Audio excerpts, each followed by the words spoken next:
Biblia es palabra de vida, la Biblia es palabra de Dios, y es la palabra del pueblo que busca y construye su liberación.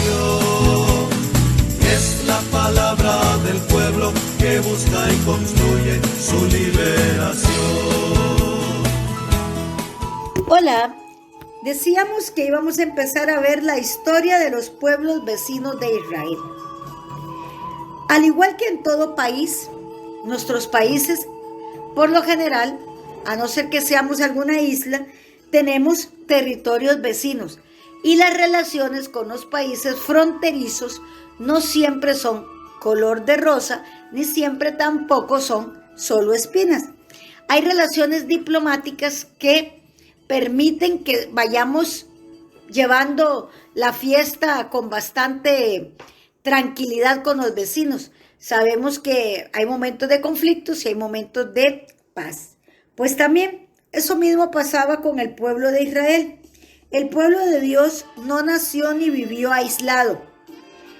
Es necesario que conozcamos entonces a sus pueblos vecinos, o bien las grandes civilizaciones, como por ejemplo la mesopotámica y la egipcia, que tuvieron de alguna manera directa o indirecta influencia sobre los israelitas.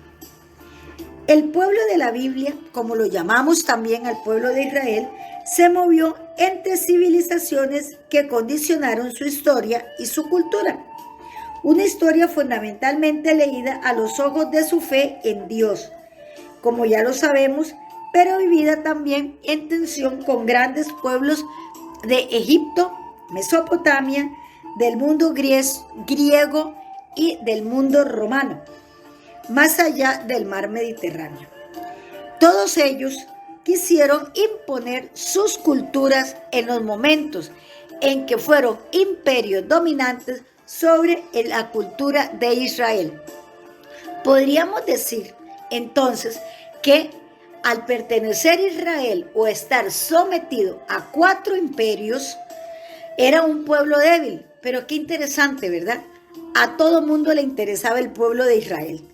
A los babilónicos, a los persas, a los griegos y a los romanos. Y aún así, como la piedra angular era Dios Yahvé, veamos que aún así el pueblo judío pudo salir adelante y cumplir su plan de Dios a pesar de estos 4 imperios que se le impusieron. Y veamos cómo la grandeza y la maravilla que es confiar en Dios permitió que nuestra fe y el plan de salvación llegara hasta nuestros días. Sabemos que la región de Mesopotamia se conoce como la creciente fértil. ¿Por qué? Porque vamos a recordar que Mesopotamia está en medio de 2 grandes ríos, que son el Tigris y el Éufrates. Entonces, si nosotros observamos un mapa de este territorio, vamos a ver que ahí se desarrolló gran parte de la historia bíblica. No solamente en el país de Canaán o Palestina, sino también tuvo su escenario en la llamada la luna fértil o la creciente fértil o la media luna. Este territorio se extiende hoy en día desde lo que es el Golfo Pérsico hasta el noroeste para continuar con la costa del mar Mediterráneo hasta Egipto. Es la parte norte del desierto de Siria en Arabia y forma un semicírculo.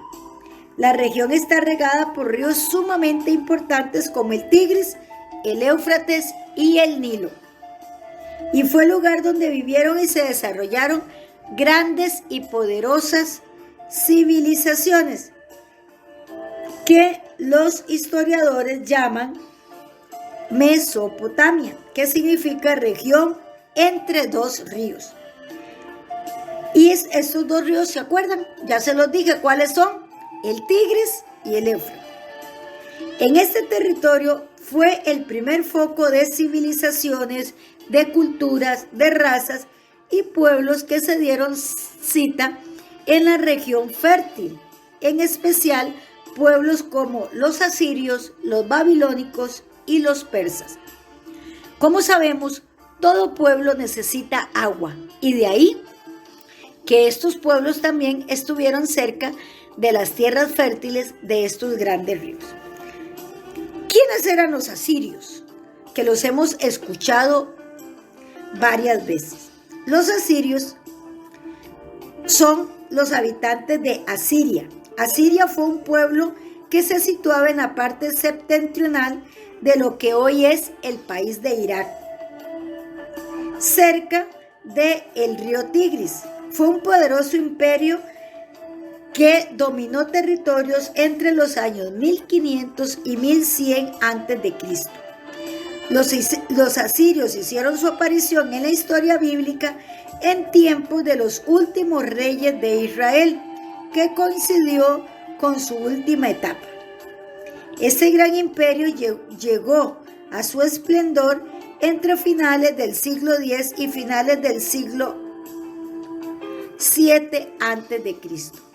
La capital era Nínive. ¿Se acuerdan de algún pasaje bíblico que nos habla de Nínive?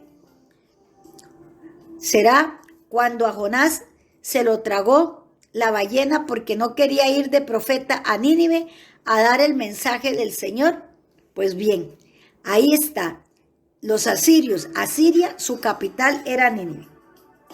En el año 853 a.C., el rey llamado Salmanasar III derrotó a una coalición de reyes sirios palestinos, entre los cuales estaba Ahab, rey de Israel. A partir de este momento, el reino de Israel quedó sometido al poder de Asiria, con frecuencia, como siempre, pagando impuestos, y la capital de Israel en ese momento era Samaria. Pues bien, los asirios la conquistaron. La mayoría de la población fue desterrada a Mesopotamia y borraron del mapa toda la región norte de los israelitas. Cuando accedió al trono el asirio Sennacherib en el año más o menos 704, los reinos vasallos, entre ellos Judá, en tiempos del rey Ezequías, se rebelaron contra él, respondiendo con una fuerte campaña de castigos con el fin de recuperar su dominio y la autoridad. Sin embargo, esto no se dio. Los asirios fueron señores de la guerra. Eran un pueblo de pastores, eran buenos jinetes, tenían costumbres muy duras, pero muy austeras al mismo tiempo. Practicaban el bandolerismo contra la agricultura de sus tierras vecinas, es decir, se robaban las cosechas. Desarrollaron técnicas de asedio en ciudades.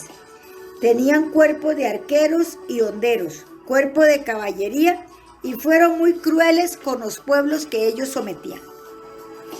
Si quieres conocer un poco más sobre los asirios, puedes leer lo que son las crónicas a partir de la crónica del capítulo 32 y vas a encontrar cómo el pueblo de Dios sufrió en el destierro a causa de los asirios. Bien, hemos conocido entonces en este día el pueblo de los asirios, uno de los vecinos y con el cual el pueblo de Israel no tuvo muy buena relación. Vamos entonces poco a poco familiarizándonos con estos nombres, con estos pueblos que eran vecinos de Israel. La Biblia es palabra de vida, la Biblia es palabra de Dios, y es la palabra del pueblo que busca y construye su liberación. Es la palabra del pueblo que busca y construye su liberación.